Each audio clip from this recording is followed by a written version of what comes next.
Hello and welcome to another episode of WTV. I'm Katie Gordon. And Maria Martelli. It's hard to believe this is our second last episode of the year. I know, and it's been a lot of fun. If you want to know more about WTV, visit our website at waterfronttv.org. In this episode, Katie, we have really good stories, don't we? We really do, including a special story about the Parade Marshal of the Parade of Lights. But before we get to that, let's check with Graham McDougall at the news desk. Thanks, Katie and Maria. A new bill is being proposed that would make workers' compensation benefits more accessible to first responders in the province. Currently, the Workers' Compensation Act recognizes post-traumatic stress disorder when its cause can be traced back to a single event. NDP MLA Dave Wilson says that for emergency responders, PTSD doesn't always work like that. Usually the cumulative exposure to traumatic events, so that's where the legislation is lacking. Wilson says that across Canada, 24 first responders have committed suicide in the last 7 months. As a former paramedic himself, he says he understands the level of stress involved in the job. And today I can still recall many of the calls, the traumatic calls that I've done over the years that have affected me. The community clinic offered by Dal's School of Social Work is nearing the end of its pilot stage. The clinic is located in St. Paul's Parish Hall. Its purpose is to give students practical experience offering counseling to people living with poverty. Dr. Jeff Carabinow says they've been busy. So we're quite overwhelmed in good ways. We're overwhelmed that we've, I think, made some really nice connections with the community of organizations here, and also overwhelmed with the amount of work and kind of working with folks that are really seeking more stable living and are having a difficult time. Carabinow says that the clinic has given students a glimpse into all aspects of working at non-governmental organizations, from finding funding to working with clients. Some local restaurant owners say old-fashioned food storage methods are just what the area needs. Root cellars are underground shelters where people can safely store vegetables. They maintain humidity and keep food frozen in the winter and from spoiling in the summer. Lil McPherson owns the Wooden Monkey restaurants. There's a business for someone to open up or have some place where we can rent root cellars. I would definitely rent one, and there's probably many restaurants that would, and we would just buy our, then the farmers are getting, they're selling all their produce to us because we get to store it. They don't have to store it. It'd be great. McPherson says having a community root cellar would support the local economy and would be a way for restaurant owners to buy local year-round. It'd be really cool to take old infrastructures with new technology and all the things we know, and do something with the ones like Sindel Hill. We could have a labyrinth of root cellars. How cool would that be? McPherson says a root cellar would help maintain food security in Nova Scotia. The astronomy department at St. Mary's University has a new addition in its observatory. The new $100,000 telescope is bigger, better, and fancier than its predecessor. Dave Lane is the director of the observatory. He says people can soon connect to the telescope through social media. The idea is that you'll actually be able to talk to the telescope and tell it what to do on Facebook or Twitter. So you might say, take a picture of Galaxy M51, and the telescope will respond and actually tell you if it's going to do it or not. If it's cloudy or not working, it'll tell you so, and eventually it'll take the image and send you the image back. Lane says the telescope's modern design is perfect for combating our city's light pollution. It sits 22 stories high on the roof of the school's Loyola Residence Building. The telescope is the second largest on a Canadian campus and the most powerful in Atlantic Canada. Looking to Hollywood now, the up-and-coming Captain America Civil War movie has special ties to Halifax. The flick, which pins Captain America against Iron Man, is based on the popular comic book series Civil War. Halifax-born Steve McNiven illustrated the comic. Tony McRae works at Giant Robot Comics. He says it inspires local artists. I mean, to have one of the big names in comic book art be from here is definitely a big help to the local industry. Gives people the hope that they can get into something bigger as well. McNiven has worked for Marvel since 2004 and has worked on many of their major comic book releases. He's well known for penciling the Old Man Logan series and just wrapped up work on The Death of Wolverine. The movie is set to open in May of 2016. It's the third installment in the Captain America franchise. That's it for your news. Back to you, Katie and Maria. Thank you, Graham. Katie, I really like that comic book. It's good. Yeah, it's really crazy that he's originally from around here. I know. Coming up after the break, a local athlete is prepping for the biggest fight of his career. Stick around.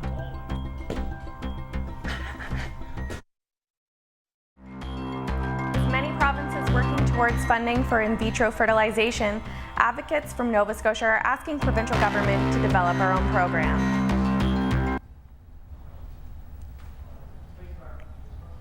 Process is highly effective. It's just that not everybody has access to this incredible treatment. In a poll conducted for East Coast Miracles, infertility is something that affects 1 out of every 6 families in Nova Scotia. East Coast Miracles is a group of Nova Scotians who want the treatment to be paid for by the province. One of the group's organizers, Carolyn Dubé, who now lives in Montreal, had a successful IVF treatment in which she paid for herself. I will now have an 11-month-old son, so I feel that every Nova Scotian should have the opportunity to at least try to conceive a child or to start their family in a safe way. Dubé and supporters want the province to pay for single embryo transfers. That means instead of transferring multiple embryos to the uterus through IVF, you transfer only one, which lowers the chance of multiples and accompanying health concerns. The Department of Health and Wellness says they're looking at the issue. Only a few provinces are funding IVF at the moment, and we're looking at their experience so that we can learn from that and consider what our options are going forward. Ontario is set to begin funding for single embryo transfers in 2015, and Quebec started funding the procedure in 2010. And we would love to work together with the government to develop an amazing program, something that works for both the province and for the Nova Scotians who are suffering from infertility. IVF treatments and medication can range anywhere from $8,000 to $15,000 for one treatment, something many people say they just can't afford. Well, Katie, for us, we can be inspirational. A little beer, a little idealism. One student gets the idea to convert one empty wall into a unique way to better represent women at a local university. Best things that happen around here are always started by the students. That's what some staff says about the King's College community. When third-year undergraduate Megan Shields returned to King's, she came across a blank wall and a portrait of the Queen at the school's bar. And then she turned to her friends with an idea. I told them, I said, here's my phone. I want you to write down in this memo any powerful women that inspire you from pop culture, history, you name it. And so began the Wall of Women project. Grew incredibly quickly and got serious very fast. One of the oldest student societies at King's heard about Shell's idea. They offered her the names of many significant women from the school's history. From there, the project took off. There was definitely a moment where it was like, oh, okay, we're doing this is real. The Wall of Women displays 12 photos of important women in history, including Alexandra of Denmark and Miriam Taves. Shields says she wants the wall to encourage women to have a voice, to feel inspired and represented. Representation matters. Communities can only be positively impacted by having more voices represented on walls. It's a small first step, but I'm glad that we made it. Staff and students couldn't agree more. It's so awesome that we get to see all the women of King's represented. There is so little representation. I'm very encouraged by the project. I think it's a wonderful way to reclaim our history. Hopefully it'll result in female representation, not physically through portraits of females within schools across Canada. The Wall of Women was launched last week in front of many students and staff. Shields says this is an ongoing project and there are talks about adding more female representation at King's College campus. It's definitely an important project. It is. Community leaders are looking at ways to make Nova Scotia more attractive to young people. WTV's Artan Abazi joins us live. Artan?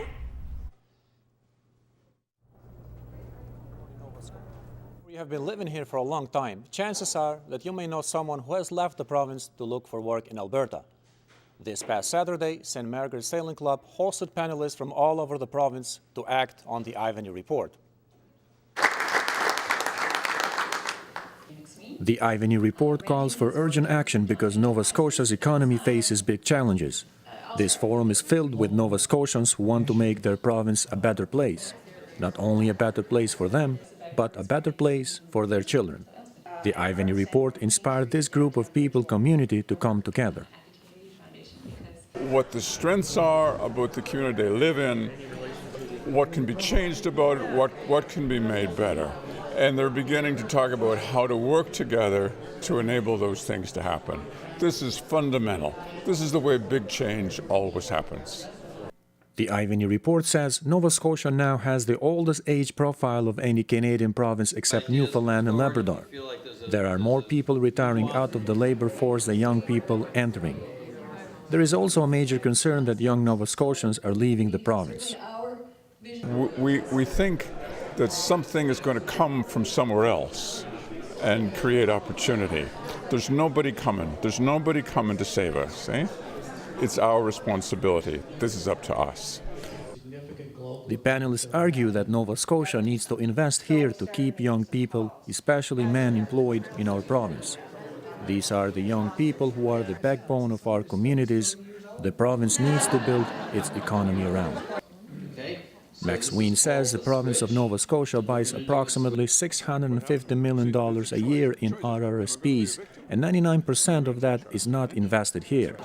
It goes to financial capitals of the world where they reinvest and create jobs elsewhere, urging young people to leave the province. It makes sense to begin to think about the need to begin to hold some of that money here and invest it in our own province and create wealth here and create all kinds of possibilities here close to home. The group that has sponsored the forum will meet again in December. They'll decide what has been working and what not. Above all, they say, the momentum needs to keep going. Back to you. Thanks, Artan. A group of students protesting in Halifax on Monday night are asking the provincial government to do more for post-secondary education. WTV's Valentine Kembesa has the latest.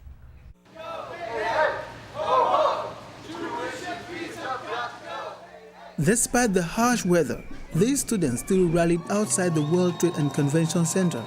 And Michaela Sam, a leader of the protest, says the place is timely because the Liberals faithful are inside holding a fundraiser for their first year in office. While the Liberals were in opposition, they made a number of promises to students that they would decrease student debt, that they would increase funding to post-secondary institutions, and students haven't seen that while the Liberals have been in office. The protesters are part of the Canadian Federation of Students in Nova Scotia. They are also asking that money be made available to students. The amount of student assistance that we see right now for Nova Scotians isn't enough. The Canadian Federation of Students Nova Scotia has been consistently advocating for a grants program as opposed to a loans program or other tax incentive programs. The government says it has taken steps to make education more affordable since coming to power. Well, one of the first things that the government has done is they eliminated the interest on the Nova Scotia student loan, on the Nova Scotia portion of the student loan. So now those loans for Nova Scotia students are interest-free. If we don't do something now, nothing's going to change. Under the watchful eyes of security forces, the protesters crowded the entrance of the building. This Dalhousie International student says unpredictable tuition is also a worry. International student coming in is not aware most of the time, I will say pretty safely all of the time, because we don't know how much your tuition is going to go up each year. What do we want? We want it! In a statement made earlier today, the Department of Labour and Advanced Education say they are holding consultations with students across Nova Scotia to make sure that the next academic year has all the changes which the government is putting forward to help students have a better life in Nova Scotia. Valentine Kembesa, WTV News, Halifax. A local boxer is preparing for the biggest fight of his career. WTV's Alan April recently got a chance to spend some time with Tyson Cave as he trains for an upcoming fight in California.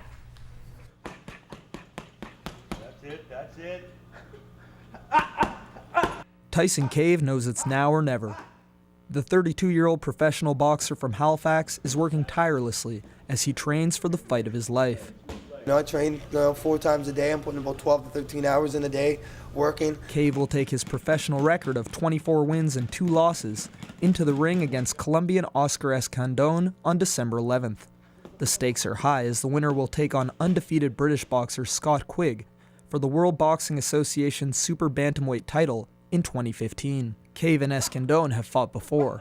10 years ago, Escandón eliminated Cave in the 2004 Olympic trials, costing him the chance of representing Canada at the Athens Olympics. Cave's trainer says this time around, he'll be ready. A boxer doesn't brawl with a brawler, and a brawler doesn't try to box with a boxer. Tyson's the boxer, you know what I mean? He's the brawler. Tyson's the matador, he's the bull.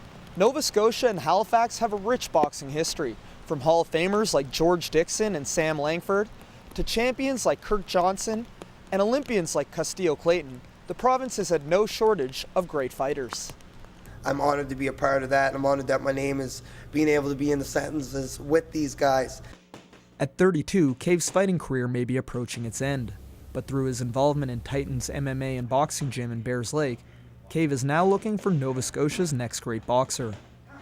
You know, trying to bring boxing back. It was never gone. We just have to make sure that we keep fulfilling, and hopefully, you know, we're looking for the next Tyson Cave now. There's kids coming in now in this gym, right? They see Tyson here and they see what he's achieved and see what he's going for.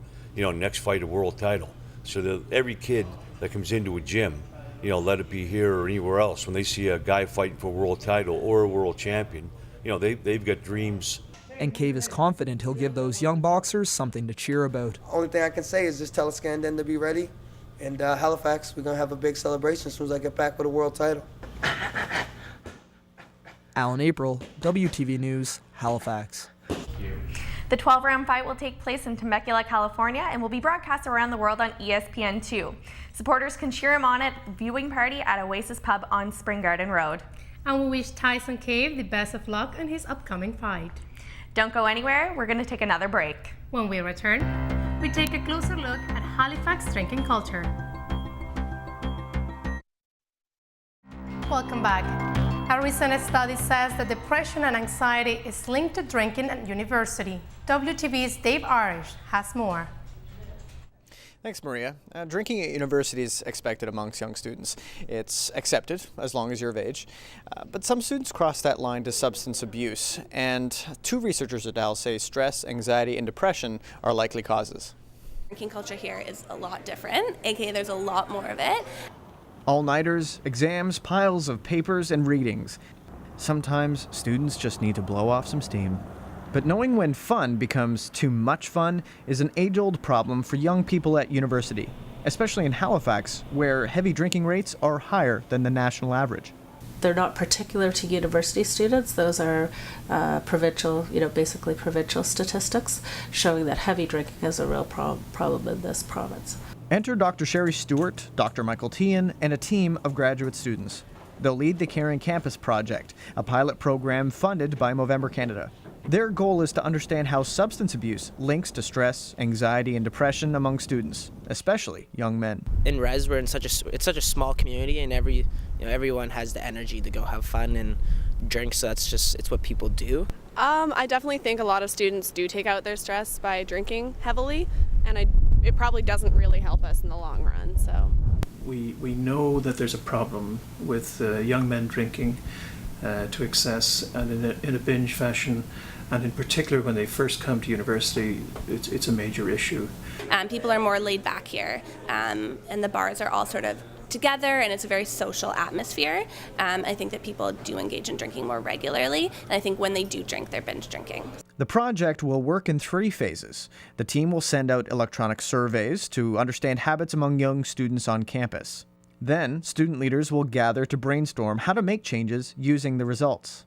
And finally, student-led interventions will roll out next year. So what I'm going to be doing day to day is getting the survey out there, because we have to advertise it. We're going to flu clinics, sitting in, getting people to do the survey while they wait, putting up posters. Both Stewart and Tian say after the project is finished, they hope the research will kickstart long-term programs to teach students how to know when too much fun isn't the right kind of fun to be having.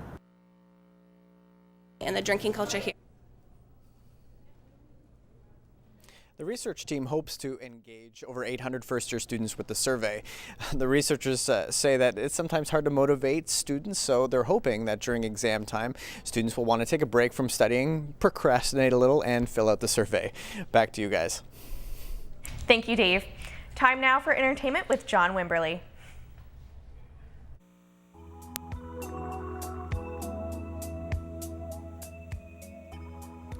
Welcome to WTV Entertainment. Here's what's happening around town. Why not kick off the holiday season at the Citadel for its 25th annual Victorian Christmas? This Saturday, there will be Victorian carols, crafts, games, hot cider, and a special visit from Old St. Nick. Admission is free with a donation to Feed Nova Scotia. Halifax's own In-Flight Safety is home from a 2-month international tour. They'll play the Marquee this Saturday at 8 p.m., along with the North Lakes, Mardine, and Wildcat. Get your tickets on their website, inflightsafety.ca. The annual Christmas Craft Show is back at Cole Harbour Place with an amazing selection of handmade crafts and jewelry. Come and support local artists. It runs from November 22nd to 23rd, and admission is just $2. Spend your evening getting lost in a world where nymphs fall in love, Cupid can't take rejection, and the god Neptune demands blood. The Vile Passius Theatre's interpretation of John Lyle's 1588 play Galathea began its short run last night and will continue until the 23rd. This play isn't often performed, so you won't want to miss it. Tickets are $20 and $15 for students and seniors. Find out more at thebusstoptheatre.org. This Monday, Bob Seger and the Silver Bullet Band will be turning the page at the Scotiabank Centre. It's the beginning of their Ride Out tour, and they'll play some old-time rock and roll. You can grab your tickets at the Scotiabank Centre box office. I'm John Wimberly. Thanks for watching, and back to you. I just have to tell you, I'm really excited about this next story. Me too. WTV's Scott McCrae spent the day with the little girl that was picked to be the parade marshal of the Parade of Lights. Check it out. 5:30 on like a screen and said, "It's parade day! It's parade day! Wake up! Wake up! Wake up!" Kaylee McKay may seem like the average 8-year-old, but she's far from it. When I was 22 months old, I was diagnosed with kidney cancer. It was a rare form, and Kaylee needed surgery and chemotherapy to treat it. Kaylee beat the cancer, and she's been giving back ever since. She's donated her hair, sold lemonade for the IWK, and for her birthday, asked her friends for donations to Ronald McDonald House. No presents, no problem. Because I didn't need any, because look at this room. My room is filled with stuff. Kaylee's done many great things in her young life, but her mom Laura says the moment she found out Kaylee was chosen as parade marshal was a special one. It's amazing, like, you know, finishing chemo and doing all that's proud, of course, but this is proud on a different level. All of these ideas, cutting off 18 inches of hair at, 6 or 7 years old is crazy. So, it's a different kind of feeling, but this is probably one of the proudest moments of my life. And Saturday, Kaylee's moment finally came. Well, here is the 2014 Parade Marshal. She's 8-year-old Kaylee McKay, and she was voted Parade Marshal this year for the work she does in her community. That's awesome. And awesome she was. We were very excited to have Kaylee as Parade Marshal, and Kaylee was an excellent Parade Marshal. I seen her came through. She had high energy, and she was really excited.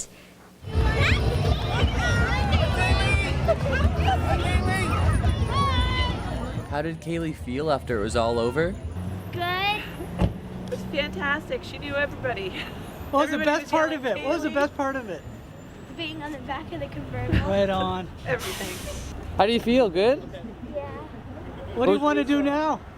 Go get hot chocolate. Oh, right on. Well, maybe she is a typical 8-year-old after all. Scott McCrae, WTV News, Halifax. That's such a good story. That's our show for this week, and if you would like to watch it again or see our past shows, you can visit our website anytime at waterfronttv.org. And you can follow us on Facebook and Twitter at WTV Media. I'm Katie Gordon. And Maria Martelli. Thank you for joining us, and we'll be back next week with 2 new hosts. Good night.